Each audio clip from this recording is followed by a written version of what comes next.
thou art a ghost that hath come from the earth, or a phantom of night that hath no home, or one that lieth dead in the desert, or a ghost unburied, or a demon, or a ghoul, whatever thou be, until thou art removed, thou shalt find here no water to drink. Thou shalt not stretch forth thy hand to our own. Into our house enter thou not. Through our fence break through thou not. We are protected, though we may be frightened. Our life you may not steal, though we may be scared to death. Welcome to Scared to Death, Creeps, Peepers, Roberts, and Annabelles. I'm Dan. Hey, Dan. Do you know me? You're Lynze. Hey, I am. That's great. Good memory. No announcements today. We're just going to get right into it. Tyler C. back in while Logan's on vacation, sneaking in for a recording. Oh, yeah. Yes. Literally on the way over here, I was like, I want so many ooh yes today. So many. Good, so good to see him. Yes, very happy. I heard you have 3 stories for us today. You did? Where did you hear that? I heard it from you. I heard you tell me that you had 3 stories today. True story. All right, I do have 3 stories. My first tale is about a questionable something on the roof. Who or what it is. Okay. Maybe we'll find out. Creature, yeah. Okay. Creature or I don't know. Yeah. In my second story, we will chat with a unlikely empath who shares his story about the shadows that he shares his home with. And I love his approach, just like his story. And then my third and final tale of the week, a terrifying sighting in the middle of nowhere. Okay. Dun, dun, dun. So some good fan stories. Yeah, no, they should be okay. I also have 3. Today, I'll take you to a haunted little lighthouse island in Maine first to explore sightings of spirits and the tragedies that might have led to those sightings. Okay. Then we'll go to Mineral Wells, Texas, where we will explore 2 haunted buildings, an old hotel, and an old bordello. Okay. And then we'll keep heading west and land in Tombstone, Arizona, a town famous for its Wild West days. And your favorite movie. Yep, my favorite movie. And full of several haunted locations that have reportedly been haunted since the Wild West days. Okay.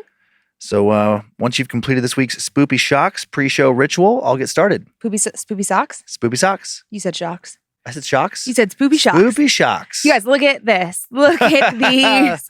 Very 80s. Oh, I love it. And you know what?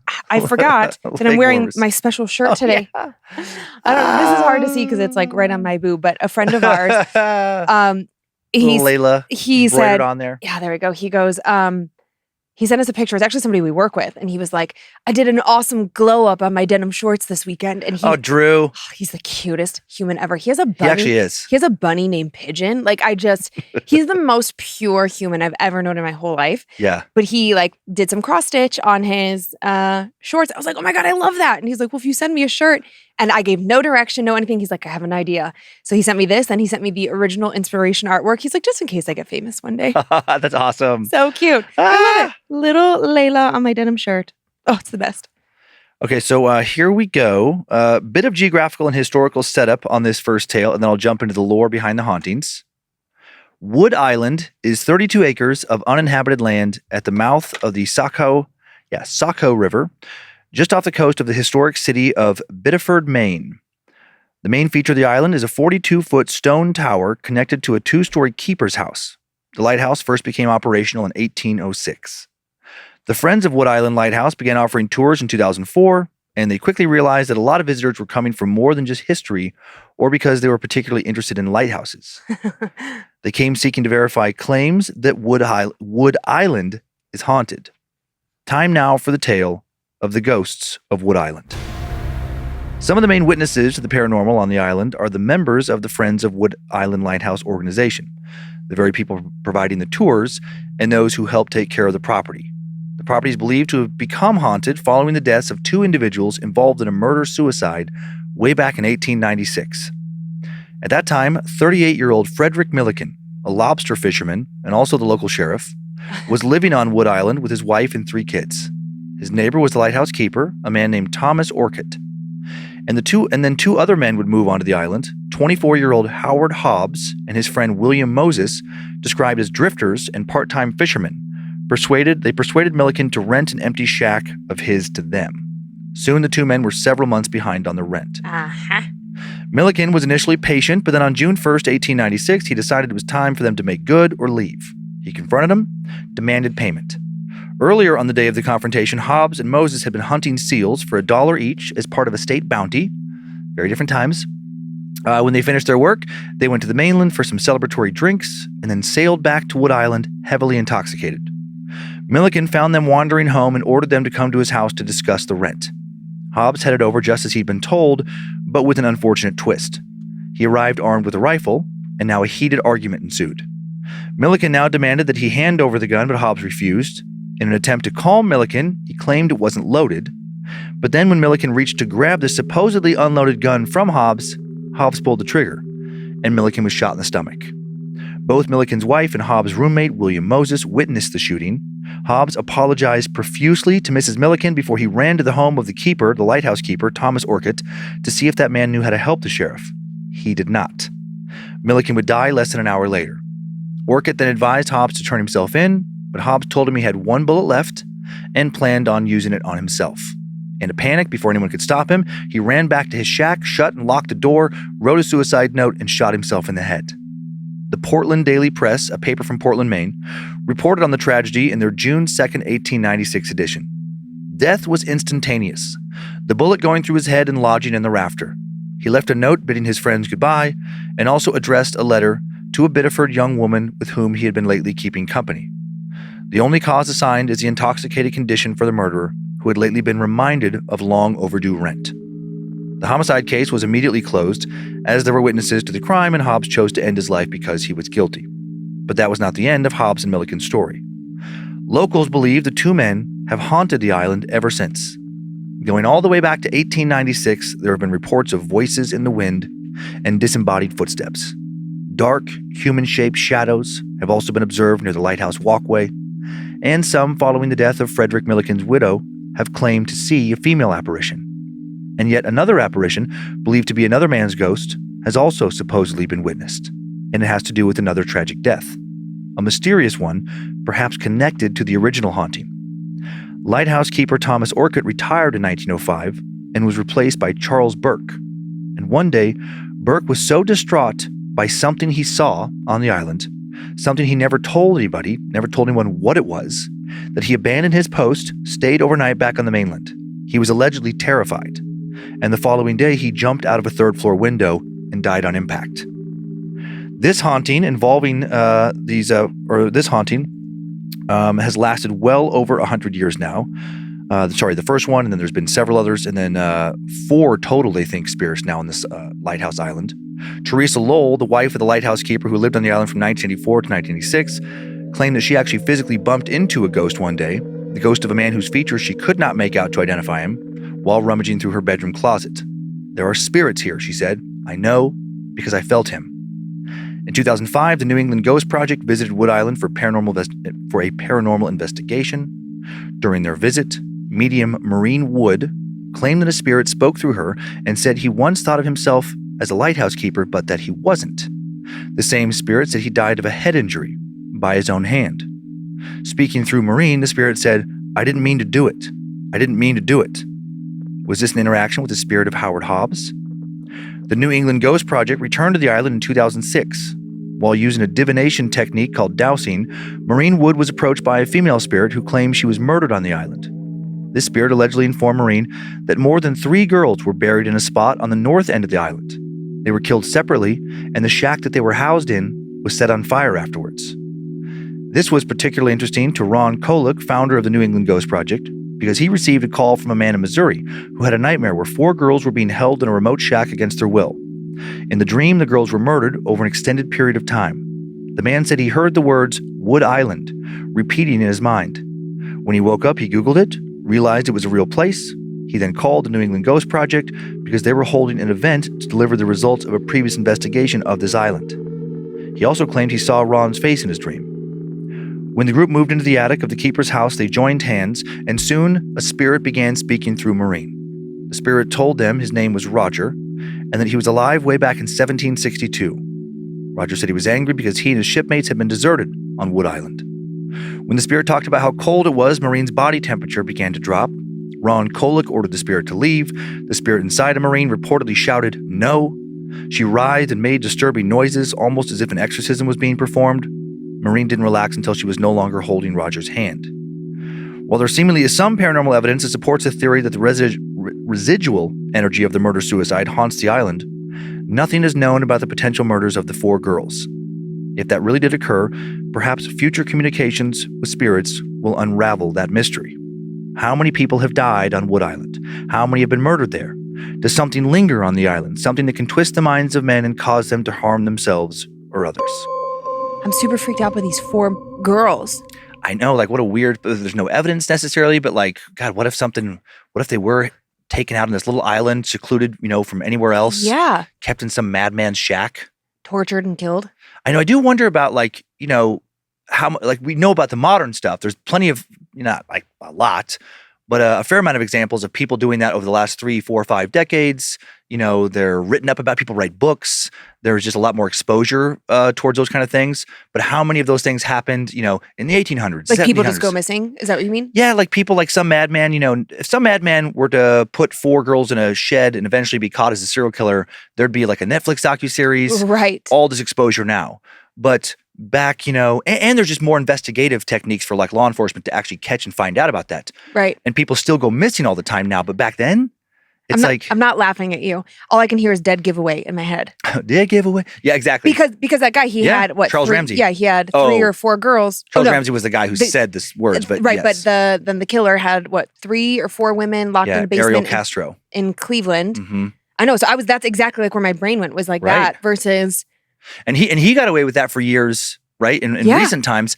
But yeah, back in like the 1800s, 1700s, if some madman was living out on his own on the island and he kidnaps, 3, 4 girls from even like 20 miles away. Right. And they're just gone. And not consecutively and just kind of like a little bit strategic. Just there's not news, there's not social media, there's not an Amber Alert. Nope. Right. Back then, it was probably more common, like if you approach that island, for him to walk out with a shotgun and tell you just to get the hell out of there. Right. And you just would. It was just, like there weren't like search warrants. I mean, yeah, it's crazy. So crazy. And it made me, the guy that had the dream about the girls being buried there. Yeah. It took me back to that case where I cannot think, she has a crazy name. It'll come to me. But the woman is like killed in her own place, and then Teresita Basa. Yeah. She keeps showing up in this other woman's dreams of like, hey, I've got the real story. And that woman tells her husband, and then the case is exposed. So I'm like, I go dig up Wood Island. Yeah. Oh yeah. I wonder if they've ever done like, what is it? Like sonar or radar where they can do like imaging in the ground to try to find bones and different things. And like, see if like, they can even tell if like the earth composition is different, as if it's been dug and like the soil's been put back on. I don't know if that would work if that happened 100 years ago or 200 years ago. Sure. But they can find like burial sites that way. It's wild. Crazy. Here's a recent photo of the lighthouse with the attached keeper's home. Could you live in a lighthouse? Like, could you be a lighthouse keeper? I could do it for like a summer. Yeah. Or something to like, if I was like working on a book or like some creative pursuit and I just wanted to be away from everybody. Long term, that's a little too hermity for me. Okay. And that's saying a lot because you don't really like people to begin with. I know. I don't like to, I'm not a big social butterfly, but I like to be around people. You like and I like the frenetic energy of it. Yep. I like the energy and I like the convenience that at least a small city has in terms of restaurants and things to do.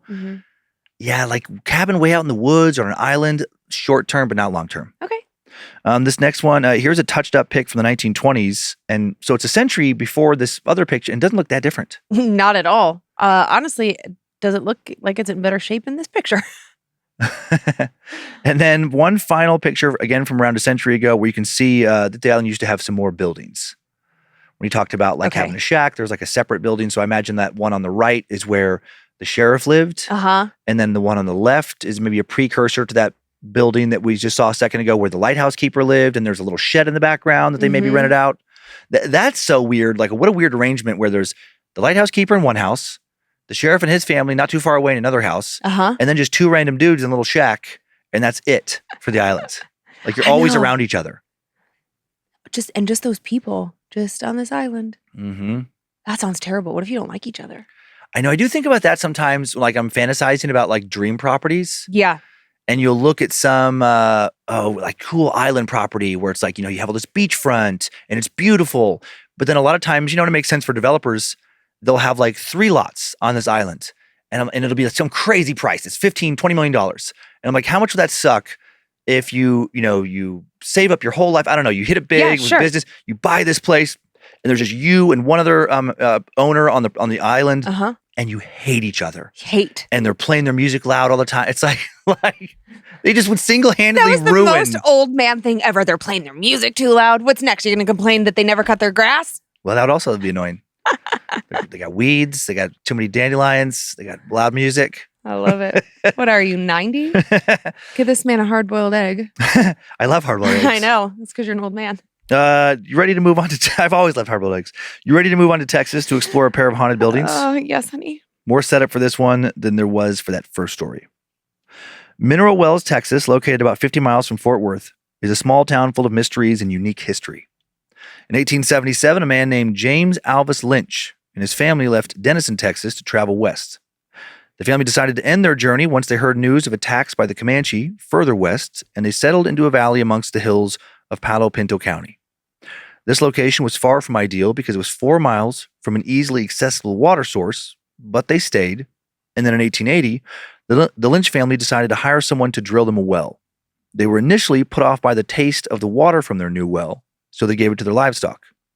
Eventually, though, they took to drinking it, and both James and his wife, Amanda, they suffered from rheumatism, and then their symptoms improved after they started drinking this well water regularly. Let me guess what's in it. Just some kind of minerals. They don't know. Copper. Yeah. News of this healing water quickly spread, and their neighbors started to drink it too. They also began to feel better. Within months, hundreds of people were coming to their property to drink from their miraculous well. And this is how the town of Mineral Wells was formed in 1881. James Lynch would be the first mayor. Several more wells were drilled throughout the town, down into the healing aquifer. The most famous of them is the Crazy Well, which got its name after an elderly woman suffering mental illness was supposedly cured in just a few weeks by drinking from that particular well twice a day.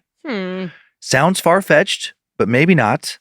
Medical experts would later seek a rational explanation for why this water was seemingly magical, and they learned that the water in mineral wells contained, among other minerals, a high amount of lithium, and lithium compounds have long been used to treat mental and mood disorders such as bipolar disorder. Early on in the town's history, people began traveling to mineral wells from all over the world, and other people capitalized on this influx of tourism by building bathhouses, drinking pavilions, and spas. In 1928, construction started on the massive and opulent Baker Hotel, named after local entrepreneur T.B. Baker. It was to be the centerpiece of the young city. Well, the hotel nearly died before it ever opened. It welcomed its first guest in 1929, just 2 weeks after the infamous stock market crash that would launch the Great Depression. However, its owners would quickly realize that even in the toughest of times, people are desperate to find a cure for their troubles. And they have more troubles than ever in those times. The Baker was a 14-story hotel with 450 rooms that offered supposedly magically healing mineral water to all of its guests. And it would have many, many guests. Some of its most well-known visitors were gangsters Bonnie and Clyde, movie star and singer Judy Garland, actor Clark Gable, and actor and future president Ronald Reagan. The Baker remained mostly open for over 40 years, all the way until 1972. Wow. Yeah, it did close for a brief few years in between owners, but mostly open, and then sat unoccupied for more than 20 years, but remained open for tours and did not fall into too much disrepair. In 1999, 2 new owners purchased the old hotel and dreamt of a massive renovation program to truly restore it to its former glory. 20 years later, in 2019, the $65 million renovation finally begins. Yeah. It is currently set to open in the spring of 2026, despite still allegedly being very haunted. Oh my God. Time now for the tale of Mineral Springs' most haunted. Before closing down in 1972, during its decades of operation, there were at least 29 deaths on the Baker Hotel property. And within a decade of opening in 1920, guests were already beginning, 1929, were already beginning to notice strange sights and sounds during their stays. It is believed that the Baker is primarily haunted by the spirits of sick people who visited in hopes of being healed by the mineral water, but unfortunately died during their trip, following their hope turning into despair and bitter anger. Another resident spirit is the original owner, T.B. Baker. Many believe his former mistress also roams the halls. Baker died in his suite on the 11th floor, and various guests and staff members have started to believe that his spirit occasionally returned to his favorite room. Still returns. Sightings became common enough that following the hotel closing and ghost tours beginning, tour guides began to knock on the door of the suite before entering, so not as not to anger his spirit and risk an encounter more terrifying than anyone on the tour signed up for, such as his shadowy spirit running through you, leaving you feeling like someone had just stuck a large block of ice into your soul. A few visitors have had small items or their purses go missing during tours. Despite a lot of searching, they remain nowhere to be found until long after the tour has ended, when staff now finds them laying on the floor of the Baker suite, a suite they had checked numerous times as they were closing up for the night. There are reports that on some nights, the entire 11th floor that contains the Baker suite smells strongly of cigars. Baker was a heavy cigar smoker. Does he still somehow light up from the other side of the veil and roam the halls outside his old room? T.B. Baker reportedly kept his mistress on the 7th floor. According to legend, she jumped to her death from a window on this floor after the two had a fight, and her spirit now remains in the hotel. Does her spirit ever reunite with the spirit of her former lover? A ghostly woman with red hair and green eyes, believed to be the ghost of T.B. Baker's long-dead paramour, has been spotted by many hotel guests, with the first sighting occurring in the 1950s. Another sign of the spirit's presence is the smell of lavender perfume. As far as I know, encounters with this entity don't seem to leave anyone terrified. If anything, the presence of her spirit is accompanied more by a feeling of sadness than of fright. Another well-known spirit is the ghost of a former bellhop. A bellhop who has been in the hotel a lot longer in death than he ever was in life. The bellhop was a 16-year-old boy who was crushed and dismembered in a gruesome elevator accident in 1948. His death and the manner of it have been confirmed by historical records. Those unfortunate enough to spot him only ever see the top half of his body as he pulls himself along the floor by his hands, screaming in a dying agony. A fourth resident spirit is the ghost of a young boy who came to the hotel for its healing water in 1933, but sadly soon died of leukemia. His ghost can sometimes be heard crying. When approached, his shadowy form will flit away quickly, startling guests more than outright horrifying them. As haunted as the Baker Hotel is reported to be, it's not the most haunted building in Mineral Springs. Just 150 feet from the Baker is a house so plagued by the paranormal that the owners refuse to live in it. Hill House is a 3,800 square foot Victorian mansion built in 1890 by a woman named Fanny Yeager Kyle. She lived in the house until she passed away in 1924. Following her death, her once quiet and proper home became quite the colorful place to visit. Less than a decade after she died, the house became a brothel, one that was frequented by guests of the Baker Hotel. It also became a hub for bootleggers and gangsters during Prohibition.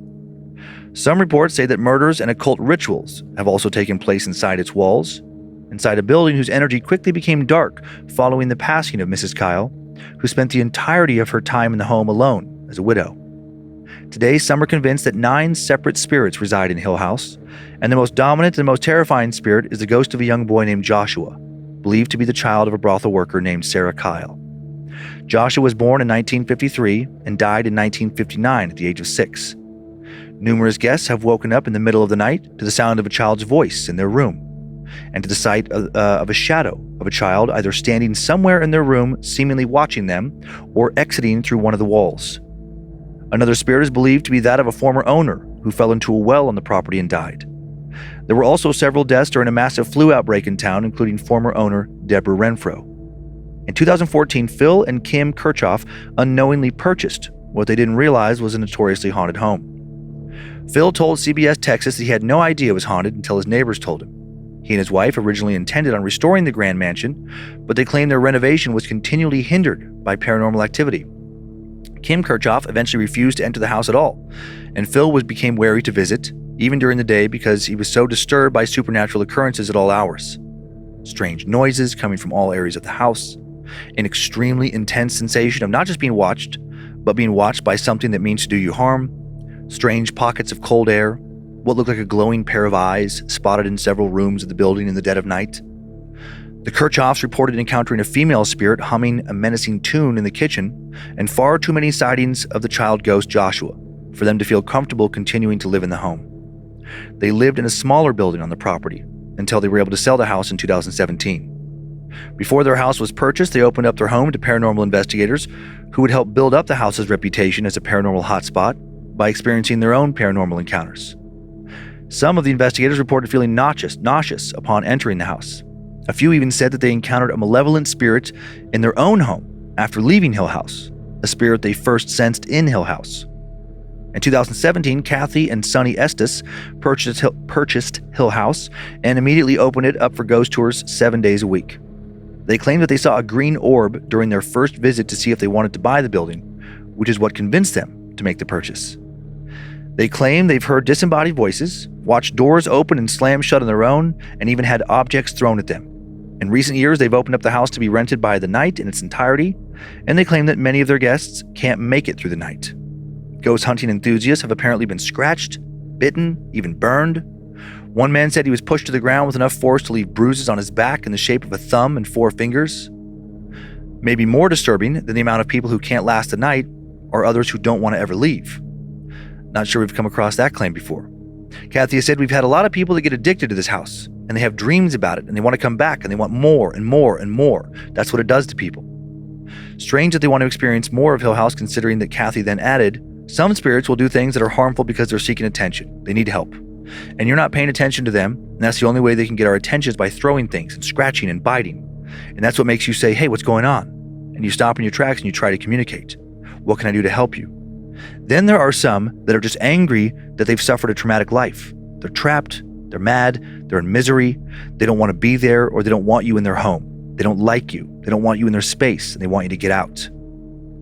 In an interview with a local news outlet, WFAA, Kathy said she will never sleep in the house again herself because she was attacked by entities one night, in particular a child spirit, whom they call Toby. They're not sure if the spirit of this little boy, Toby, is the same as the Joshua entity. Kathy and her husband believe that Toby is not of this world, that he is a malevolent entity responsible for numerous attacks. Toby has his own room in the house, which is a favorite spot for paranormal investigators now. One guest claimed to have taken a photo inside the room and captured a demonic-looking entity believed to be Toby. Others say they've heard a growling voice speaking to them from inside the room. Another spirit is said to be that of a cruel man named Dr. Yeager, a man who may have taken advantage of patients in the Baker Hotel and also abused women at the brothel of Hill House. He once yanked a guest who taunted him off the bed. This disturbing incident was captured on a security camera, and if real, makes for strong evidence of the paranormal. And I'm going to play that. It is pretty crazy. Okay. Year later, the same woman visited the house, was scratched so badly she bled through her shirt. The vast majority of people who visit Hill House, believers or not, seem to walk away with some type of evidence of the paranormal, according to the current owners. Put Mineral Springs, Texas on your ghost hunting map. Between these two locations, or this location and the Baker Hotel, reopening in 2026, we will likely continue to hear more reports of malevolent spirits harassing guests for many years to come. So I have a few pictures, and I'll show you that video. If the Baker Hotel Yeah. was like, hey, scared to death, I would go.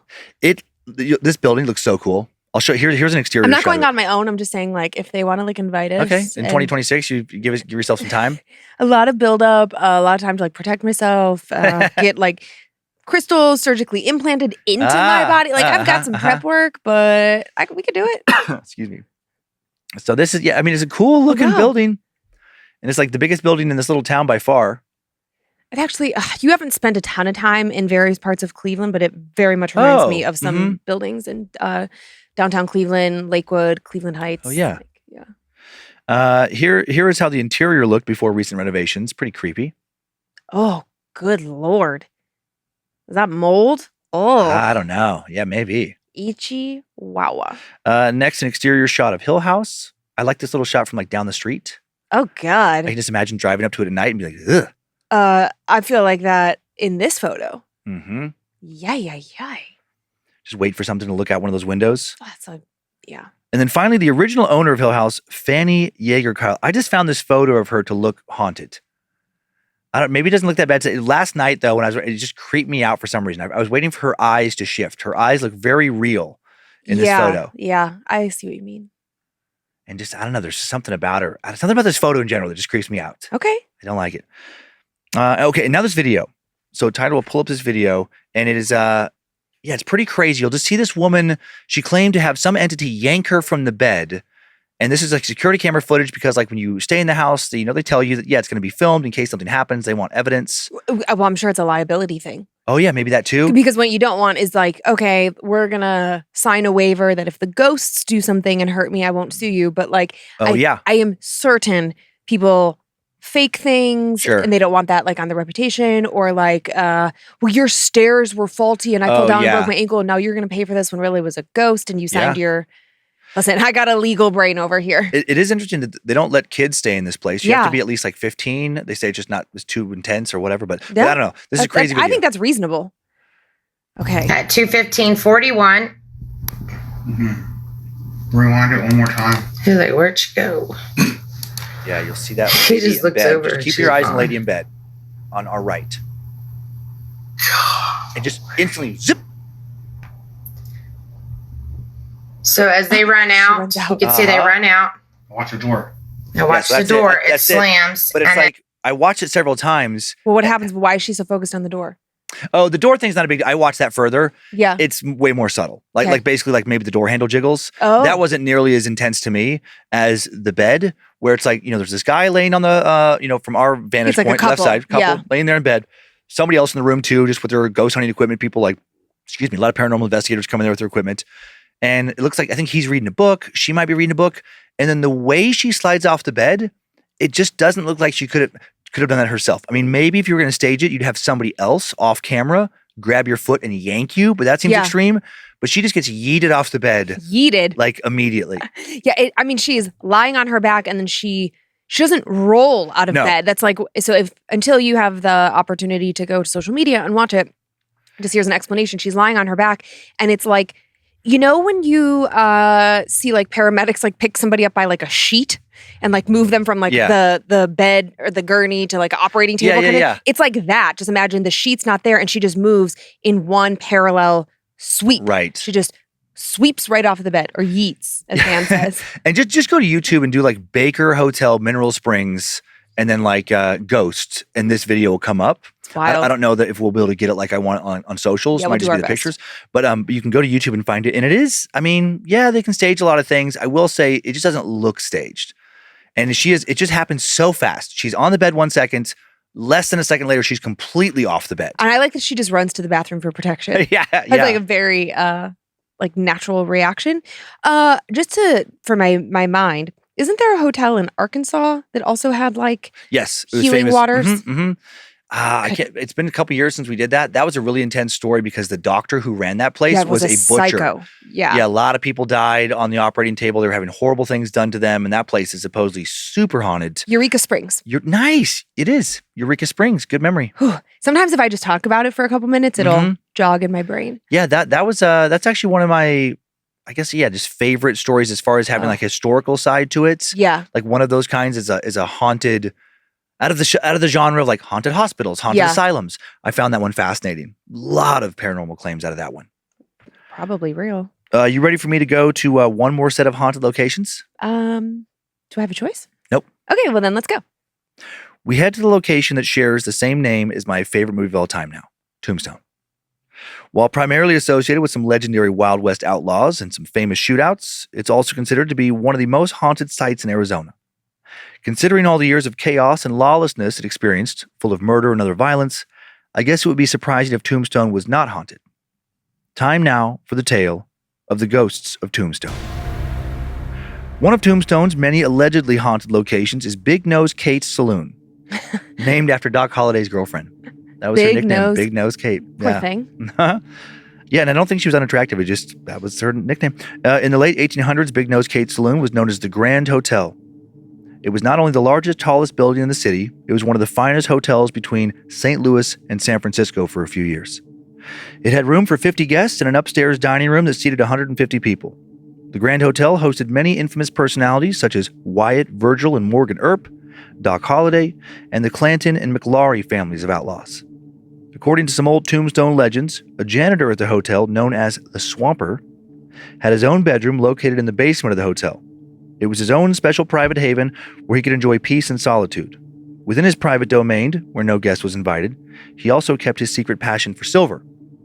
The basement was far enough below the surface of the ground to afford entrance into a catacomb of old mine shafts that ran underground beneath the hotel as well as most of Tombstone. According to the legend, the Swamper spent thousands of painstaking hours over a period of several years tunneling an entrance into one of the old mine shafts, and when his digging was finally completed, he found himself a thick vein of silver that he mined ounce by ounce, extracting one glorious silver nugget after another. This mine entrance is still a prominent feature of the Big Nose Kate's saloon basement. It is unknown if the swamper spent his silver or if he hoarded it and hid it somewhere, possibly inside the Grand Hotel. Over the years, including recent years, several guests and employees of Big Nose Kate's saloon have sworn they have seen his ghost wandering the halls and the stairs. Is the ghost of the swamper still trying to protect the silver that may perhaps be buried somewhere in this legendary building? Or did he forget where he hid it and is now forever stuck trying to find it? Another famously haunted building in Tombstone is the Birdcage Theater. In 1882, the New York Times declared that Tombstone's Birdcage was the roughest, bawdiest, most wicked night spot between Basin Street and the Barbary Coast. The business operated as a theater, a saloon, a brothel, and a gambling parlor. At least 26 deaths are said to be associated with the theater, including a woman who was murdered and whose heart was chiseled out of her chest with a double-edged stiletto switchblade. Travelers and staff have allegedly witnessed the specters of long-dead courtesans and cowboys. The sudden odor of cigars and the whiff of whiskey in the air often accompany these sightings. Melodies have been heard as if they're being played nearby on a phantom piano. Laughter is overheard when the brothel is barren. Spectral stagehands are seen walking across the old small stage. The most infamous murder at the Birdcage Theater involved two madams. One, a woman with quite the name, a name of Little Gertie the Gold Dollar. She was employed at the Crystal Palace, a rival brothel. The much more succinctly monikered Margarita was the belle of the Birdcage, which in addition to a theater was again a bar and a brothel. And in 1882, a young man named Billy Milgreen was caught entertaining the tall, dark, and willowy Margarita. And that didn't sit well at all with Little Gertie, for Milgreen was Gold Dollar's live-in lover. Margarita wasn't afraid of Gold Dollar despite Gold Dollar's reputation as a gutsy, gritty woman. Perhaps it was because of Gold Dollar's size. Gold Dollar was known as Little Gertie due to her petite stature.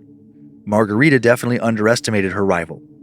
Gold Dollar did not attack Margarita, love these names, until she crawled into Milgreen's lap. Enraged that Margarita was brazenly stealing her man, Gold Dollar grabbed a handful of her hair and stabbed her in the chest with a double-edged stiletto she had stashed in her garter. She stabbed her over and over, hacking away at Margarita's heart. It was a macabre moment, too morbid for Gold Dollar to stick around. She fled the scene, covered in blood, just before the marshal arrived. When Little Gertie, the Gold Dollar, was eventually apprehended, her weapon was nowhere to be found, and then curiously, no charges were filed. Or maybe not so curiously, law and order was notoriously fickle and often absent in the Wild West. Many over the years have alleged to see the ghost of the murdered madam, catching glimpses of her scandalous, often half-naked specter. Birdcage ghost guide Nova Fleury claims to have witnessed Margarita's ghost personally. She said, "I saw an apparition of a young woman who opened the curtain. She was between the ages of 18 and 20. She was leaning on the balustrade, and when she looked at the balustrade, she seemed to say that the place was unoccupied and there was no one in the alcoves. She was only wearing her bloomers, so she stood out." Margarita may not be the only madam lurking about the building. Gold Dollar's stiletto was discovered a century later behind the Birdcage Theater. You can find it on display there today. Is Gold Dollar's residual energy attached to the relic? Is this knife connected to Margarita's ghost? If a location or an object undergoes trauma, there is a belief by some that the location or object may record the energy of the experience, repeating or replicating it later. Some explain residual hauntings as trauma imprinting itself upon the atmosphere. Maybe that explains some of the paranormal phenomena at the Birdcage Theater. Birdcage Theater's most peculiar poltergeist is the woman in white. This apparition is said to appear as a proper lady, which was a rarity for the brothel. One employee reported, "Almost everyone who works here has had an experience of some kind with the lady in white. I have seen her. She came down the stairwell and into the poker room. She wore a white dress and a white bonnet. She stood in front of me for a very long time without reacting to my presence at all. It's like she didn't even know I was there. She's what they call a residual haunt. No one has ever identified who she is. A bonnet indicates she was a proper lady, and no proper ladies ever came in here. Most of us who work here think she came in with the hearse and is now trapped here." The hearse he's speaking of is nicknamed Black Mariah, and it's found in the Birdcage Museum on the property, and was a hearse used in Tombstone for the transportation of a lot of dead bodies back in Tombstone's wild glory days. In the 1980s, William Hunley conducted a seance at the Birdcage Theater and encountered another entity, a violent one. Hunley was the Birdcage's owner at the time when he hired a prominent psychic medium to try and make contact with his building's spectral inhabitants. And make contact she did. During the seance, one spiteful spirit began to strangle William Hunley. Others in attendance were also suddenly plagued by convulsions. Many cried out in pain and terror. Others, not being directly attacked, were panicking, freaking out in response to the terrible events occurring around them. This frightening scene only ceased once someone in all the commotion slammed into the medium, snapping her out of her trance. William's neck was allegedly bruised for a full 6 weeks afterwards. The medium was unable to identify who or what caused this fiasco. Another haunting occurs just outside the old theater. Carmelita Jimenez, a birdcage entertainer, poisoned herself by drinking 2 teaspoons of arsenic in the summer of 1888. On August 17th of that year, Carmelita's boyfriend recalled the tragic night, writing, "A few nights ago, we got through work at the Birdcage Theater, where we are both employed. After the show, we came home. After we had retired for the night, she commenced crying. I asked her the cause of it. She answered it was not concerning me what she was crying about. I was in the kitchen at the time she took the poison. After rehearsal yesterday, I saw her vomit alongside the washstand. I thought it was an emetic. The next thing I know, Josephine, her niece, asked me if she knew what was the matter with Carmelita. I said she's only a little sick. She said no, she has poisoned herself. Go get a doctor. Dr. Willis gave Carmelita an emetic, but it was too late. Carmelita died at 5 o'clock the next day. The Birdcage Theater shut their doors that night out of reverence for Carmelita. And ever since, on various nights, a specter thought to be Carmelita's spirit is seen hovering around the entrance. Is she trying to get back inside? Finally, there is the most haunted location in Tombstone, the OK Corral. Some think that the OK Corral may have more apparitions than any other site in the entire Southwest. Who are the supposed spirits that are stuck here? Many are familiar with the OK Corral thanks to the 1993 film Tombstone, yet that film is deceiving. The infamous shootout at the OK Corral did not actually occur at the OK Corral. The shootout took place in a narrow lot on the side of C.S. Fly's photography studio on Fremont Street, 6 doors west of the OK Corral's rear entrance. The Cowboys, Billy Claiborne, Ike and Billy Clanton, and Tom and Frank McLaury, had a long simmering feud with Tombstone's lawmen, Virgil Earp, Morgan and Wyatt Earp, and their friend the legendary Doc Holliday. Tombstone had passed an ordinance on April 19, 1881, requiring anyone who carried a bowie knife, a dirk, which is a long-bladed thrusting dagger, pistol or rifle, to leave their weapons at the livery before entering town. This ordinance did not sit well with the Cowboys, who thought that the Earps were badge-toting tyrants. The Earps considered the Cowboys the most reckless class of outlaws in that wild country, infinitely worse than the ordinary robber. George Parson, a resident of Tombstone, wrote that the cowboy is a rustler at times, and a rustler is a synonym for desperado, bandit, outlaw, and horse thief. The Cowboys were lawless. Legitimate cattlemen thought the term was an insult. On October 26, 1881, the Cowboys rode into Tombstone. They left their horses at Dexter's livery stable, making their way to Spangenberg's gun shop. Virgil allegedly witnessed the Cowboys filling their cartridge belt with bullets on 4th Street, a direct violation of the ordinance. Tensions were already high. Virgil's hostilities were higher. The Cowboys continued to make their way towards the OK Corral, where they discussed their plans to kill Virgil, Morgan, and Wyatt Earp. Witnesses reported these threats to Virgil, who was Tombstone's current city marshal. Virgil already believed that the Cowboys had violated the ordinance, so he was eager for a showdown. The feud had reached a boiling point. Soon, the two parties were within 10 feet of one another, and shots would be fired. It's uncertain who shot first. Accounts are contradictory. Eyewitnesses were also confused by the smoke from the shootout, unable to see clearly, and many were ducking for cover to save their own lives. Roughly 30 shots were fired within about 30 seconds. One of Frank McLaury's bullets bruised Doc Holliday's hip, grazing his holster. Virgil Earp was shot through the calf. Both Frank and Billy Clanton were killed. Tom McLaury, too, was shot dead. Today, the OK Corral and the area around it is said to be haunted by the ghosts of these cowboys and lawmen. Guests have claimed to have witnessed spirits all throughout and adjacent to the property. Apparitions of men in cowboy attire are the most frequent sightings, sometimes even appearing with their guns drawn. One of the OK Corral's managers alleged that he once saw the specter of a tall, thin man in a flat-brimmed hat. Is this the ghost of Virgil Earp? Or one of the cowboys, preparing for a showdown they now reenact in some parallel dimension over and over again? Cold spots are reportedly felt throughout the livery. Some guests have claimed to overhear the sounds of phantom horses.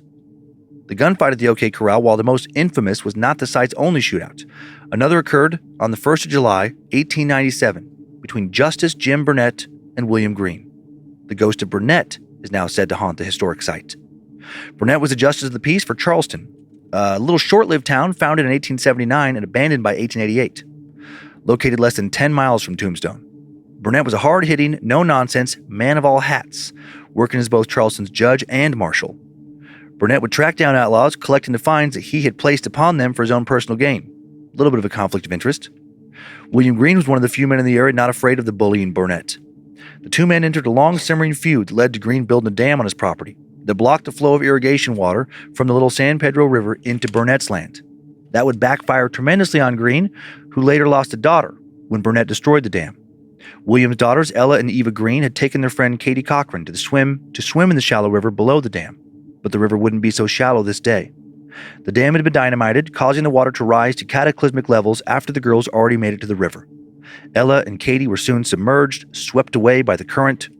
Eva managed to get out and run back to the house for help, but it was too late. Both Ella and Katie drowned. Green was, of course, enraged, vowed revenge upon the man responsible. Although he was sure it was Burnett who had blown out the dam, he lacked evidence. Green placed an ad in the Tombstone Prospector that read, "I will pay a $1,000 reward for proof of the party or parties who blew out my dam at my ranch on the night of June 24th, thereby causing the deaths of my little daughter and Katie Cochran." Green soon received a reply from an unnamed man who told Green that Burnett had hired someone to dynamite the dam. And now Green hunted Burnett down. And on July 2nd, 1897, he found him at the OK Corral. Green shot Burnett 3 times with his revolver, and by the time the 3rd bullet hit, Burnett was already dead. Today, Jim Burnett's ghost is an infamous inhabitant of the OK Corral. Witnesses describe him as a balding old man with a peppered beard. His appearances are brief, as his specter vanishes upon approach. Are Jim's ghost and the specter of the tall, thin man in the flat-brim hat seen at the side of the OK Corral one and the same?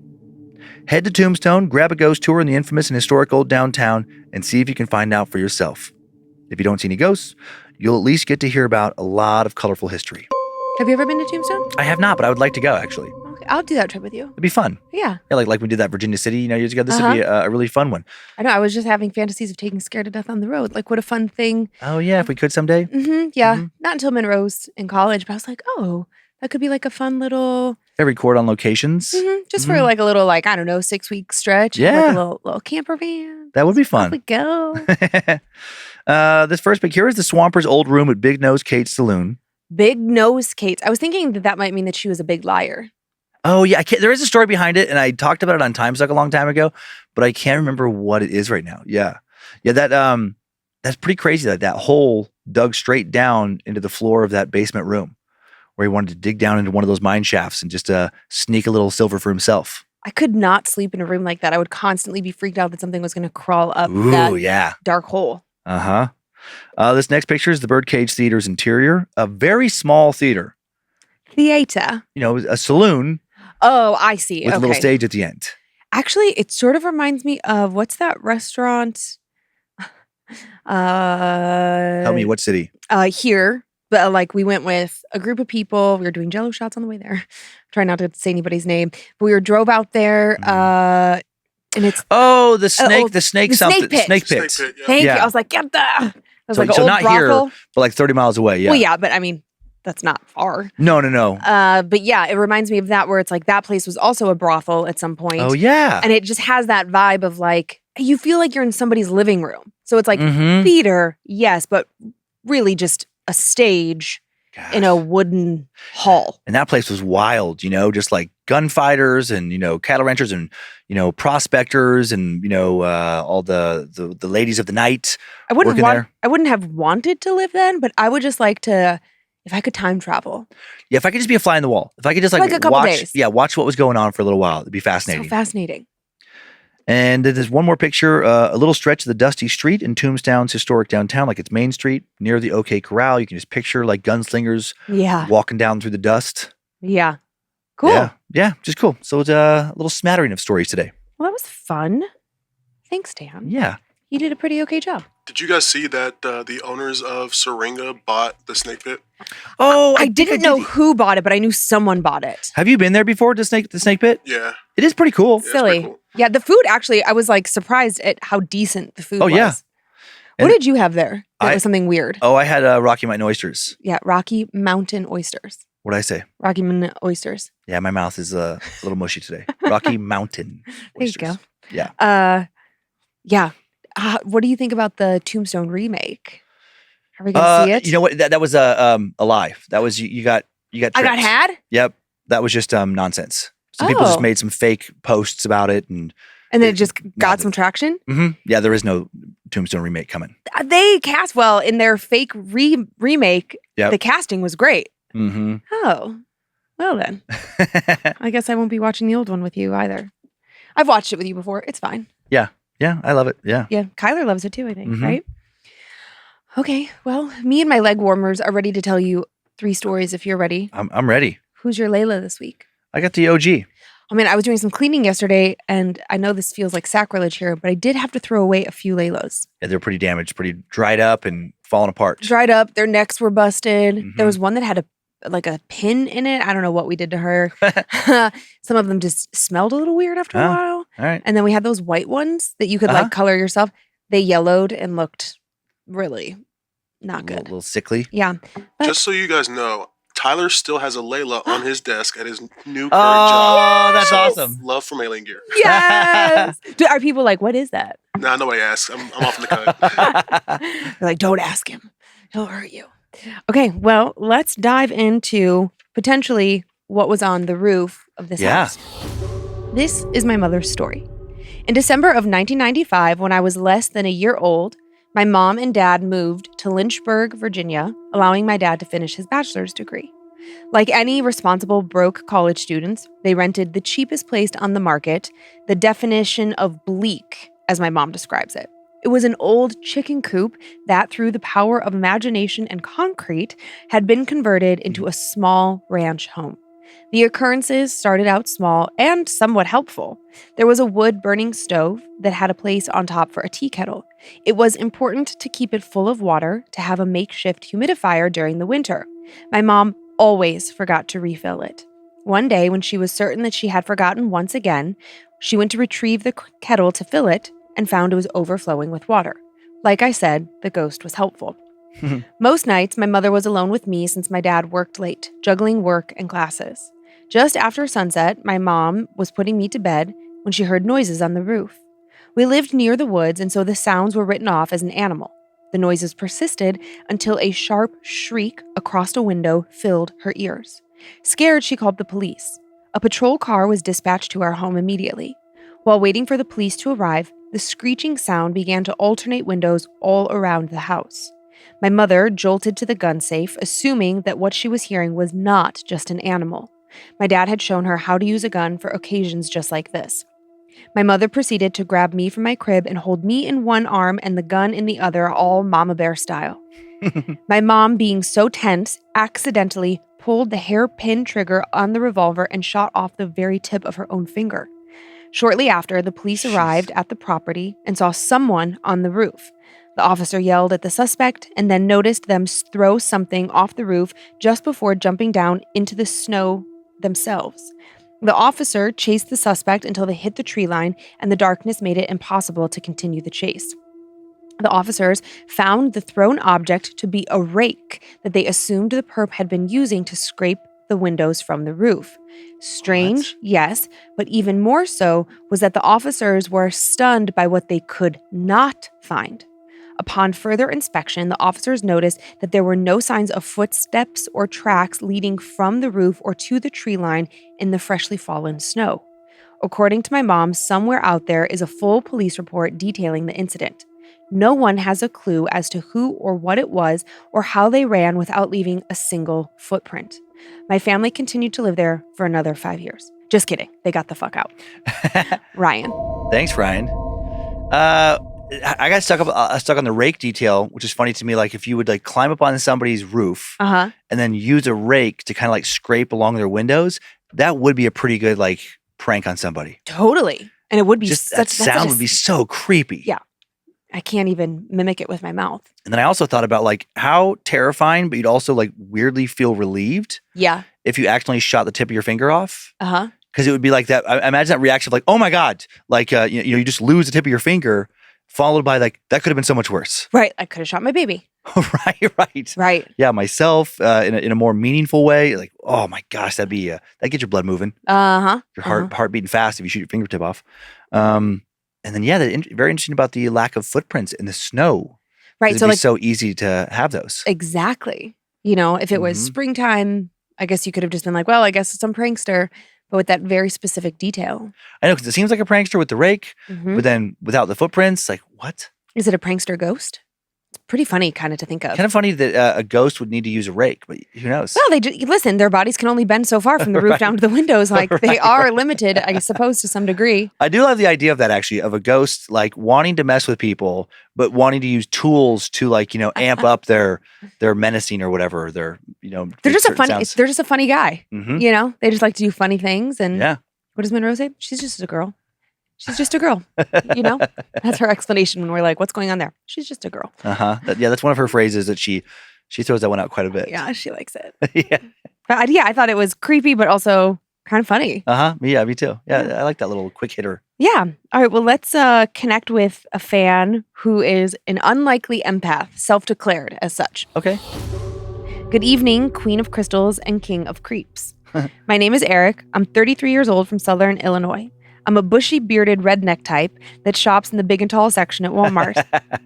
My friends and family would describe me as a man's man and not known for being in touch with my emotions. You know, not the touchy-feely hippie type. That being said, my family and I realized that something odd started when I was about 4 years old. When I was 4, my mother was awakened by the sensation of being watched. She looked around to find me standing at the foot of her bed, quietly staring at her. When she asked me what was wrong, my mouth moved, but no words came out. She asked me again. I took a deep breath and then began repeating in a slow, calm, eerie voice, "The white gate in my room is stuck. The white gate in my room is stuck." My mother asking me to clarify, "The white gate in your room is stuck?" There was nothing in my room resembling a white gate of any kind. To this day, my mother believes I died in my sleep for some unknown cause and something wouldn't let me cross over, so it blocked the white gates to heaven until I could find my body again. My mother said things were never the same after this. She would hear children running and laughing at night when she could undeniably confirm my brother and I were in bed. There were strange shadows around the house and what felt like small hands grabbing at your legs when you were in the basement. Ugh. She said that I seemed to come back changed. I would occasionally say odd things like, "This room is sad," or "They were happy here." My mother did not know who they were. And this leads us to today. I don't believe in psychic hokum, like actually talking, seeing the dead, but through my experience, I believe that some have a sensitivity to flashes or echoes of emotion left behind in the facets between planes and multiverses. So enough buildup. This takes us to the story of my 3 shadow friends who live in our home. Last year, my wife and I had a very busy year.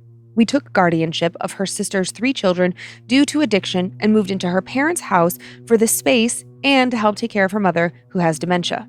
I've been in this home plenty of times. I always had a feeling about it, but was not confirmed until we moved in. There were 7 of us living in the house, but I always had a feeling it was a little bit more crowded than that. It was never an uneasy feeling. In fact, I welcomed it. I worked nights, so I had the basement apartment all to myself in the mornings, as everyone was out of the house except for my wife's mother and myself. It didn't take long for me to see the first one. I was lying in bed, and out of the corner of my eye, I saw something in the doorway, a shadowy form of a man's head and shoulders leaning in to peek at me. It must have been close to 7 feet tall. As soon as I looked at it, the shadow slowly moved back into hiding. It didn't feel threatening or scary in the slightest. It felt curious more than anything. There was another shadow that would show herself from time to time in a similar fashion. I say her because I definitely got a feminine feeling. She was about 4 feet tall and similarly curious, watching my behavior.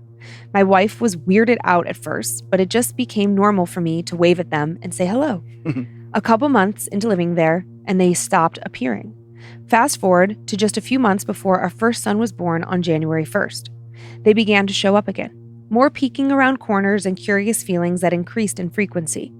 A couple weeks after bringing our son home, I saw the tall one in the doorway while the girl stood over our son's bassinet.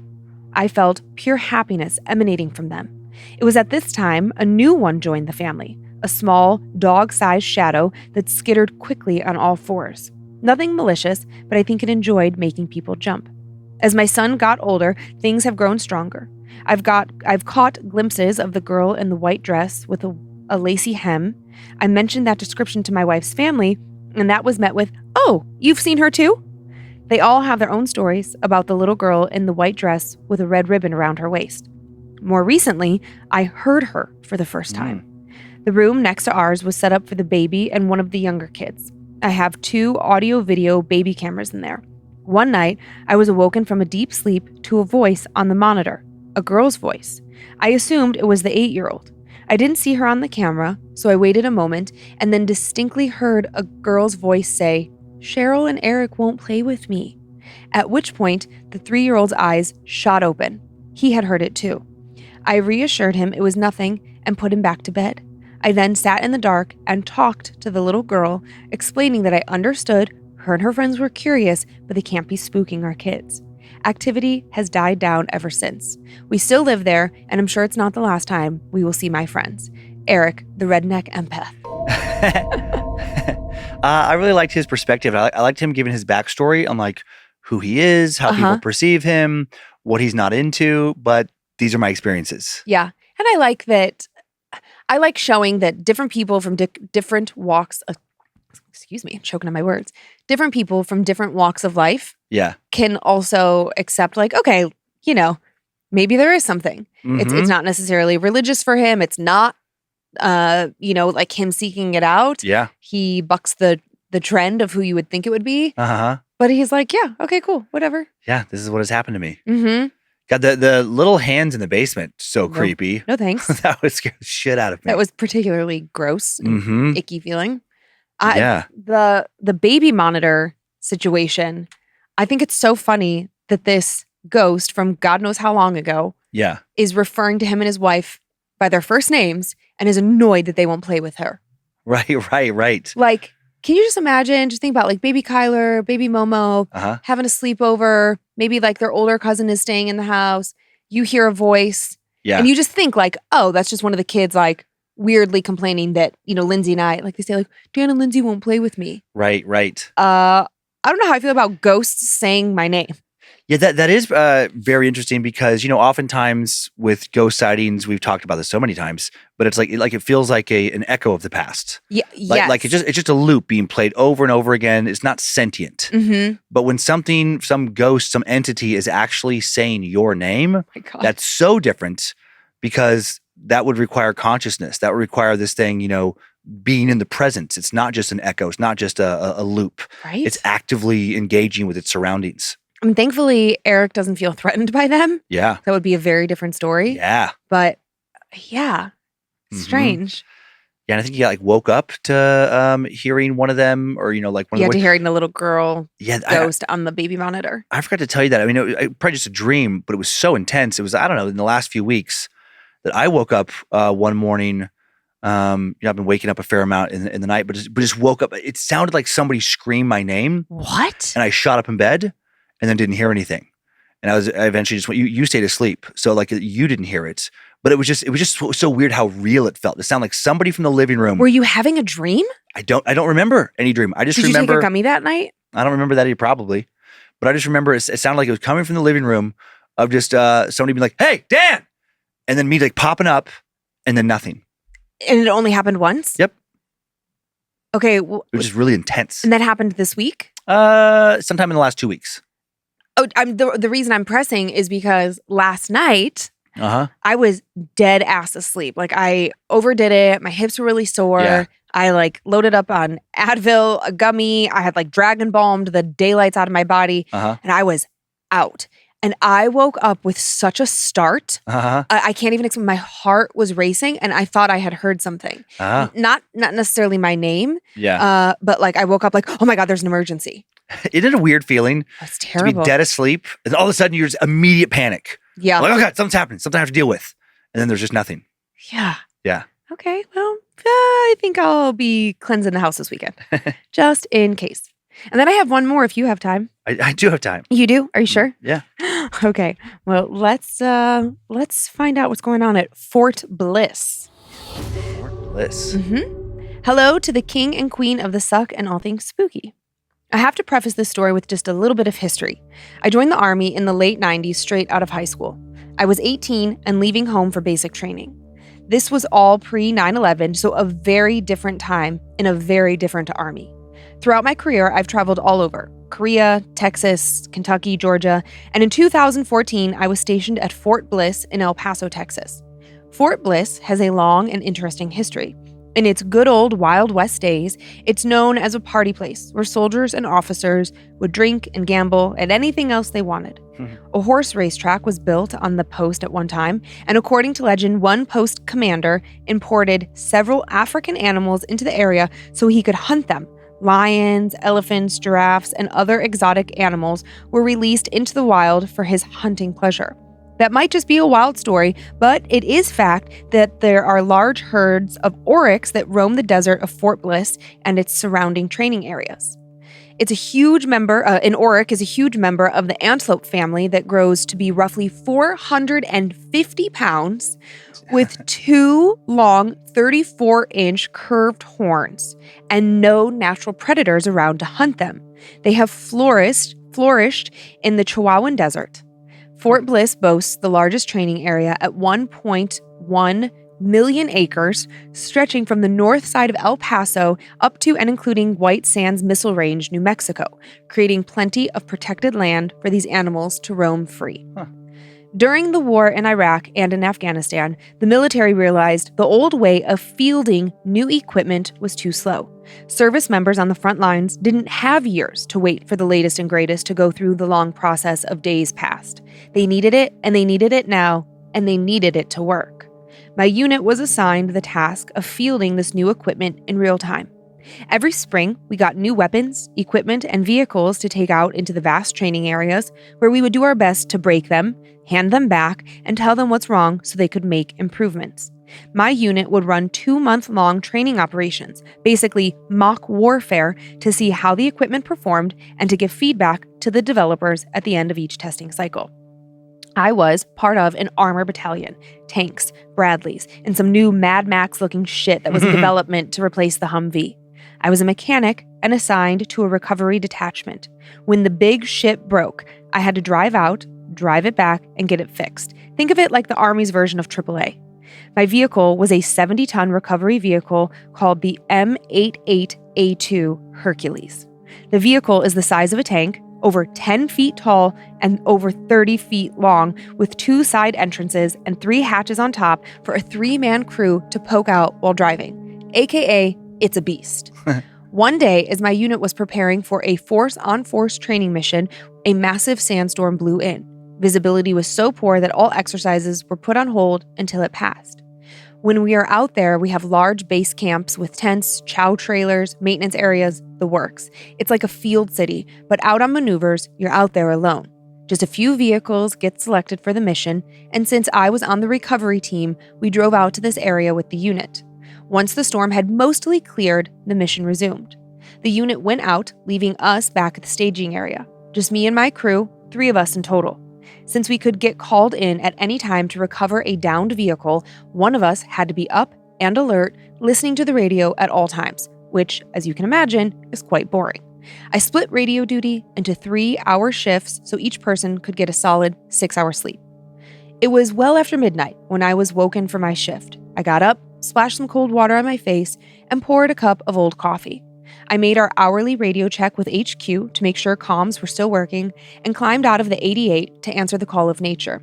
It was dark outside, like really dark, almost cave dark. Normally, out in the desert, away from the light pollution, you can see every star in the sky, and on moonlit nights, you can see almost as clear as day. But this night was different. The only light I could see was the dim, almost dead chem lights we had taped on the front and back of the 88 so no one accidentally ran into us in the dark. It was perfect outside.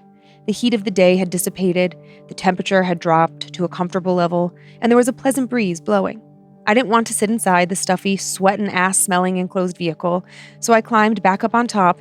Reaching in, I pulled my headsets out of the vehicle, plopped it on to my head, and lounged back in my hatch and lit a cigarette. And then that is when I saw it. Just a very brief flash of light from my lighter reflecting off 2 glowing orbs.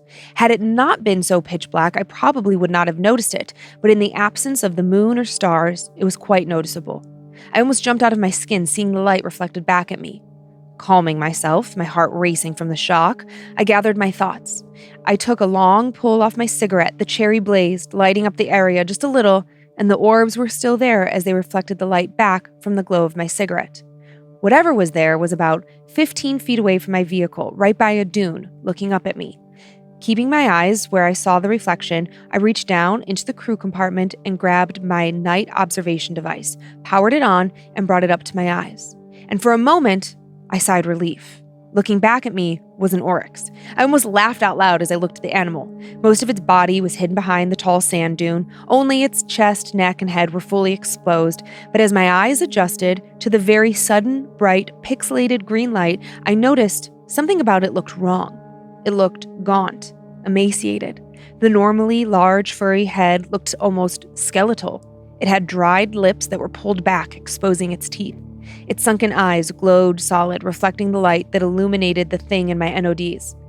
One of the horns on its bony head was broken and blown out like Elmer Fudd's shotgun after Bugs Bunny plugged it with his finger. I stared at this thing in disbelief as it stared back at me. And then, it stood up. I watched it rise up like something from a horror movie, cocking its head as it looked at me, never breaking eye contact. I stared in disbelief. This thing had to be over 6 feet tall because it looked at me from over the top of the sand dune. It was more than my mind could comprehend as I put on the NODs. I tried to get up, but in my fury, I fell back inside the hatch, bouncing off a chair as I slid to the floor. Ignoring the pain of bouncing off several metal objects and the questions of my crew whom I had just very unceremoniously woken up, I scrambled for my flashlight and my phone. I wanted to get a picture of this thing to prove I had not just lost my mind. I shot up out of the hatch, aimed my spotlight and camera, and nothing, of course. It was gone. I grabbed my rifle, even though it only had blanks. Holding it did make me feel safe. I climbed down to investigate where it had been standing and found sand tracks thrown. Needless to say, I did not go back to sleep for the rest of the night, trying to rationalize what in the fuck I had just seen. I told my crew what I saw, and they figured it was probably just a sick oryx, and when I fell back inside the 88, it must have spooked it off. A few days later, the mission ended. Linking back up with the rest of the team, the guys couldn't wait to tell everyone about the thing I saw and how I almost pissed my pants over a sick animal. I told my story, and almost everyone had a good laugh. But one of the guys wasn't laughing. He actually looked a bit freaked out. He called it a skinwalker. I'd never heard that word before. He told us all a story about one he had seen years ago, and I could tell that whatever he had seen, it scared him to death. I don't know what I saw. Over the years, I have rationalized it away. Maybe it was just a sick oryx. Maybe it didn't stand up. Maybe it stepped on top of the sand dune, and through the distorted view of my NODs, it just looked like it stood up. Maybe I was just tired and my mind was playing tricks on me. To this day, the image of that thing still pops up in my mind from time to time.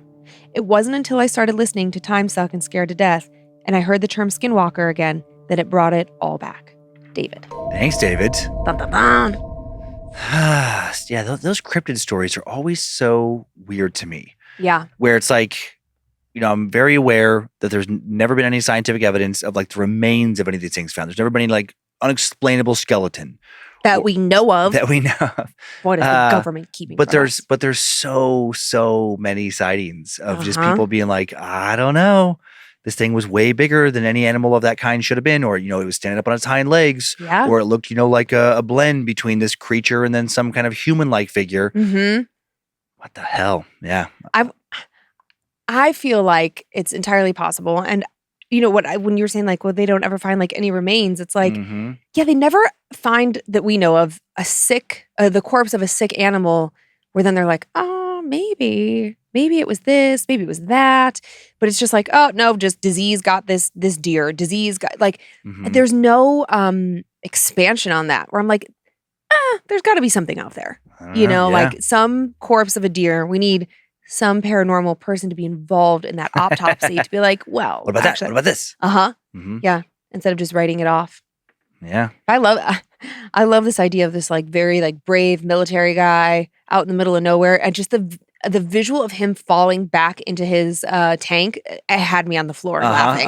It's like, oh man. Very like Three Stooges, just like freaking out and then bung, bung, bung, bung, just bouncing off of stuff. Yep. And your friends are never going to let that die. Yeah, it's always very funny to see. As long as they're not badly hurt, That he's fine. watching somebody else fall is highly entertaining. I know. It really is. Yep. I had your mom dying laughing the other day because we were talking about she had knee replacement and she needs to have the other one done. Yeah. She was talking about how she almost fell. She said she was like walking and then she reached out to put her hand on the car to keep herself from falling. But she was like in momentum. So she just kept falling down the car, like hand. And then I was recalling for her how I ate shit in Moscow at Christmas. Like same thing. I just somehow completely lost the ability to stand up. And it was just one giant step in front of another until I splayed out. My shopping bag went flying. And she was laughing so hard. I said, yeah, I fell right in front of a bank. And like, I thought about calling the bank. It has to be on their footage. It had to be so funny for whoever was reviewing that footage. An extended fall is one of the best kinds of falls as far as entertaining. God. Like when somebody like starts to lose balance, like, or especially if like they're juggling things in their hands. Yep. And it looks like, oh, maybe they're going to get it. They're almost going to get it. And then they just keep stumbling. It's like the most extended fall and then finally just eat it. And then a lot of times in that situation, if you just would have fallen initially, it would have been a less painful fall because you're building up all this momentum. Yeah. Scrambling, trying not to fall. Oh, my knees were, do you remember my knees were bruised pretty bad? My hands were scraped up. And I cannot tell you what happened. I just fell down. I had, if I had a little compilation of them, speaking of like footage, last winter, it was so annoying. Oh, they were so funny. Three times. I fell the exact same way 3 separate times. Oh, so great. And it was just getting out of my truck in the driveway, not knowing that there was ice, not seeing like ice below. And just like, it's like a decent, I don't have like my truck lifted, but I have it leveled. So it's like a little bit higher. F-150, a little bit higher. So you're stepping down a decent amount to the ground. And it was just so instantaneous. Oh, it was so funny. Where I would like plant my foot and then just my body, just like cartoonishly, legs fly out, flat on my back. Yep. And it happened 3 times in one winter. I watched one happen from the kitchen sink window, just the way that I was like, oh, dance home. And I was like, oh, and there it goes. And didn't get hurt at all. No, you were fine. It happened so fast that I didn't have time to try and brace myself. Ideal. Kind of ideal. Didn't hit my elbows or anything. Yeah. It was just like, God, just annoying. Yeah. Also, look, I don't know if you can see, I changed my little Layla a little bit. Does she have? She has a Is she a he? Beard. Little eyebrows and stuff. You can't really see. I wondered what you were doing over there. Why? Just to change. This is my Larry. God. This is Larry now. Oh, it would be so great if like they have for Elf on the Shelf. Now they have different costumes that you can dress them up in. I would love some Layla costumes. Oh yeah. That'd be it would be so funny hilarious. with the big head. Like the big voodoo doll head. Well, I might have to, despite being on a spending freeze, I think I can justify buying some like Barbie size kind of clothes for our Laylas as a work purchase. Yeah, totally. It's an investment in bad magic. Do you want to do some shout outs? Yeah, I can start with the Annabelles. Okay, bro, let's go. I would like to start by thanking Beluga, then John Timmer, Jules, Heather Nopick, maybe, Mrs. Naughty Sheriff. That's pretty funny. Amanda John, Grace Lemasters, Andre Velasquez, Brittany Lutz, and Dawn Carr. Lutz, L-U-T-Z? L-U-T-Z. That sounds familiar. Lutz? Lutz or Lutz? Lutz. Well, Lutz, Poland. Maybe Lutz. Lutz. Okay. Well, just curious. I would like to thank the following Annabelles. We'll announce our charity next week that you have helped us support this month. Austin Skinner, Lola Southard, Inda Pendington, Zach Froman, Marco Yolo. Is that really your name? Mr. Yolo. Mr. Yolo. Wendy Walters, Katie Smith, Logan Cracksberger, Michaela Snoderly, and Jimmy Pitt. Oh, Jimmy Pitt. Jimmy Pitt. Jimmy Pitt sounds like a NASCAR driver. God, I hope so. Yeah. That would be fantastic. And then I just have a handful of spoopy shout outs. To Jacob Kelly from your mom, Bridget. Happy birthday to my little comedian. I love you, sweet potato. To Rylan from your mom, Brianna. Here's to your 6th year. You are my world. I love you. To Cassie from Morgan. Congrats on your graduation. So proud of you. To Lacey from myself and Cosette. I just want you to know, Lacey, I like you a lot. I think you're the tits. And I think we should all be best friends. Happy birthday, you beautiful bitch. And to Samantha from Keith. Happy birthday. I love you. Oh, those are so sweet. I know. Cosette was cracking me up via email. That's awesome. Yeah. And that is our show. Thanks for continuing to send in your personal tales of terror to mystory@scaredtodeathpodcast.com. Boop, boop. You can email us for everything else, info@scaredtodeathpodcast.com. Thank you to Tyler C., editing, publishing today's show, scoring it. Oh, yeah. Yeah. Thanks to Heather Rylander for organizing the My Story emails, book editor Drew Atana, polishing and preparing listener stories for book number 5, and thanks to producer Olivia Lee, finding the first 2 stories I shared this week, and Sarah Finch for finding the third. We're on YouTube if you want to watch this show, on Facebook and Instagram, where we will post pics that accompany episodes and more at Scared to Death Podcast. We also have a private Facebook group, Creeps and Peepers, full of fellow horror lovers. Big thank you to the All-Seeing Eyes, the Creeps and Peepers moderators, for keeping that group so fun. And enjoy your nightmares, Creeps and Peepers. Hope you were scared to death. Bye. If spirits threaten me in this place, fight water by water and fire by fire. Banish their souls into nothingness and remove their powers until the last trace. Let these evil beings flee through time and space. Evil may pass through, but has no home here within, scared to death.